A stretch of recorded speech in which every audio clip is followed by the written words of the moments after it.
everyone, and thank you for tuning in to another edition of Clem's Secret Diary, otherwise known as a Warframe video. This is one that's been on the dockets for quite some time, but just never seemed to get the time to get around to making. That's right, we're finally making the Syndicates video. Everything you'll need to know as a beginner about what they are, how they work, why the hell a horde of level 65 Hexxus ancient healers have turned up in your level 10 mission and wrecked your booty. Keeping in mind, this video is not designed as a way to explain every finite little detail, but more so to introduce new players to what the hell syndicate missions are and why they're important. So to start with, what are syndicates? The syndicates that we're going to specifically be looking at are the 6 that are found within your ship on the left node of your lander. There are other factions within the world of Warframe, but these are the 6 that are most cyclical and synergistic with each other. These 6 are found in the node on the left-hand side of your ship, and as well as also in the relays. These are essentially syndicates that you can earn reputation with to earn rewards that can benefit you for your mastery and gain augments relevant for certain frames within the game. To expand upon the rewards, each syndicate has unique items, weapons, backgrounds, captura scenes, and augments that'll be relevant for certain frames. These are very important for min-maxing your builds and will open up very deep levels of min-maxing as well as also mastery obtaining for getting all the weapons. There's also a level of commerce here that will allow you to trade between the other factions in order to obtain and complete your mastery leveling as well as other things of that nature.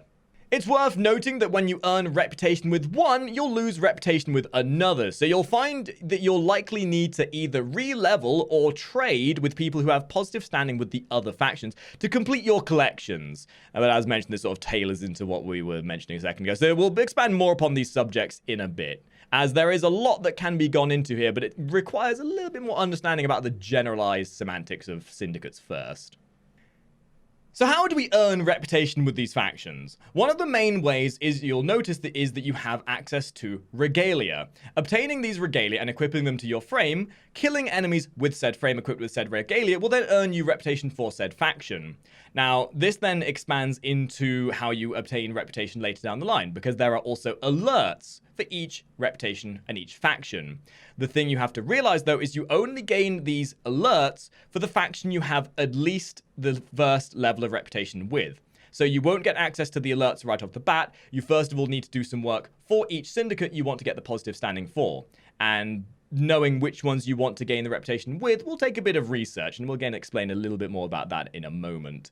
So you want to initially make sure if you have any of the reputations you have in the positive, make sure you always have their regalia equipped and swap them around depending on the ones you want to earn more focus or reputation for. Now let's take a little look at the actual syndicate alerts. So the alerts, as mentioned, will appear once you've attained your first level of reputation with the syndicate you want to earn reputation with. These alerts can range from the typical types of missions like excavation, defense missions.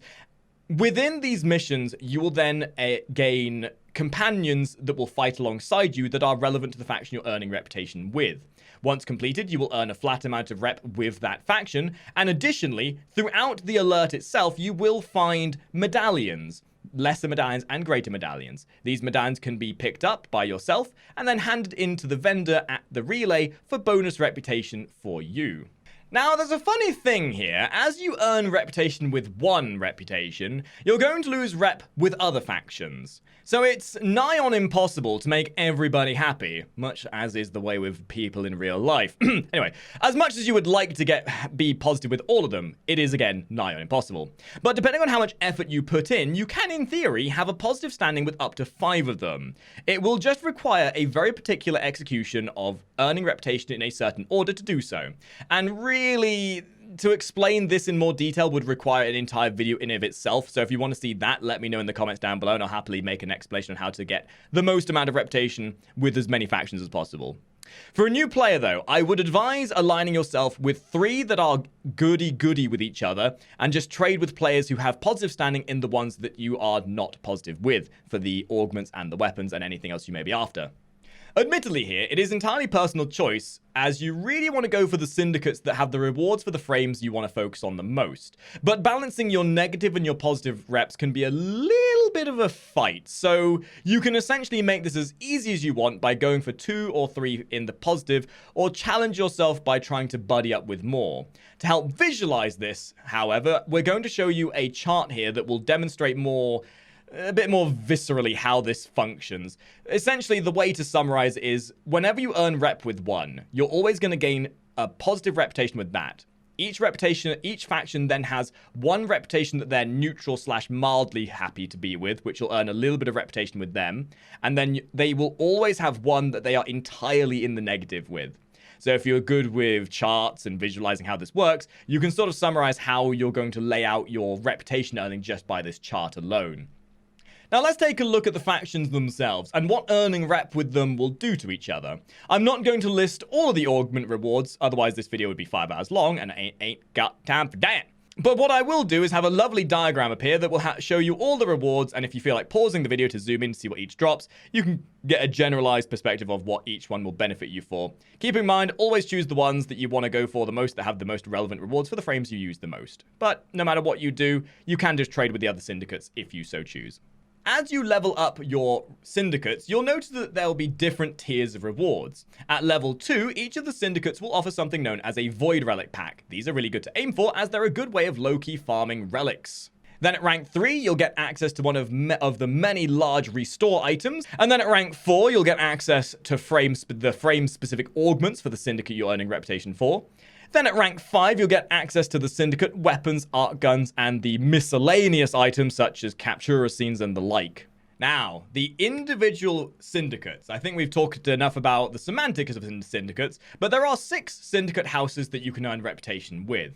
Keeping in mind, when you get low enough into the negative reputation with any of these houses, syndicates, reputation factions, or whatever else you want to call them, you will basically be marked for death, and they will be very angry with you for eating all their pies. So to get their pies back, they'll send a death squad after you. And depending on the faction, syndicate, House of Parliament you've become angry with, they'll then send different types of units after you. So we'll sort of cover this now in a summary of each of the houses. The Steel Meridian is the first of the factions we're going to take a quick look at. These are a faction of Grineer rebels, as much as rebels can be. Even though they are Grineer, they're still pretty damn assholey. That are pretty damn scary in a fight. Earning reputation with these guys will then lower your standing with the new Loka and the Perrin sequence, but raise it with the Red Veil. If you make them angry enough to want to invade you, you'll end up dealing with a squad of very angry Xmas rollers. The Arbiters of Hexxus. I like to think of these guys as death metal fans due to their awesome helmets. But anyway, being nice to these guys will earn reputation with Cephalon Souter, and lose reputation with the Perrin sequence and Red Veil. And their death squad that'll choose to nibble at you if you get in the negative with them are a group of Xmas corrupted lancers. Cephalon Souter is a funny one, as it's an actual Cephalon with a bit of a god complex. She also appears in Octavius Anthem and a few other of the missions you do as well, then forgets you entirely exist after you complete the mission, because she then decides to invade you with scavenger drones if you become angry with her.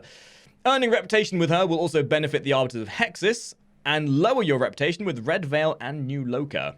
The Perrin sequence are a bunch of corpus dudes that seek nothing more than to benefit their own wallets. But if you do decide to be friendly with them, you'll also buddy up the New Loka and be hated by Arbiters of Hexxus and the Steel Meridian. And if you become hated by them, you'll get a bunch of Xmas mowers coming to, well, collect your finances. Red Veil are a bunch of devout weirdos you'll see pop up throughout Warframe's quests, and they're not really that nice to work with, let's face it. But if you decide to join Shia LaBeouf's choir, then you'll also get bonus reputation with Steel Meridian and lose reputation with Cephalon Souter and Arbiters of Hexxus. Their death squad is made up of a weird acolyte charger dudes who, well, safe to their name, charge a lot, and are probably some of the easiest ones to kill out of all the death squads. And last but not least, the New Loka. Probably the worst team you'll want to be hated by at low levels. Being goody-goody with these tree lovers will earn bonus reputation with the Perrin sequence and lose reputation with Steel Meridian and Cephalon Souter. And remember earlier when I mentioned about the ancient Xmas healers? Yeah, these guys are the cause for this. Probably the worst hit squad you'll have to come after you, because they are an absolute ball ache to deal with if you don't have the DPS to kill them. pick your poison, ladies and gentlemen. You've got 6 lovely factions to go for, and there are other factions out there with the other elements like Fortuna and Cetus, but these obviously are very self-contained, so you kind of want to make sure you do your research into them before you actually set yourself out to start earning, because the biggest mistake a lot of people make is they're like, hey, I'll go with Arbiters of Hexxus and New Loka, and then only after 2 years of playing you realize they hate everyone else and everyone hates them, and then you can't earn reputation with others, and you realize after 2 years you made a horrible mistake in your decision, and you can't get reputation with the others, and you're too lazy to then try and correct your mistake. Sorry, a bit of a self-preservation experience here, because I did this myself, and I'm very well aware as how much this could affect your gameplay. So I hope this video has been informative for you. I mean, this kind of video is, I believe, the sort of thing that will help a lot of newer players to the game, because let's face it, Syndicates are a bit overwhelming when you're just getting into the game, and seeing as they unlock at Master Rank 3, yeah. So, if you have liked the video, guys, make sure you leave a like, drop a subscribe, maybe even press that little bell button, and share the video to your friends and family. And hopefully, I will see all of you amazing top hatters in the next video, guide, or whatever else we do. Ta-ra!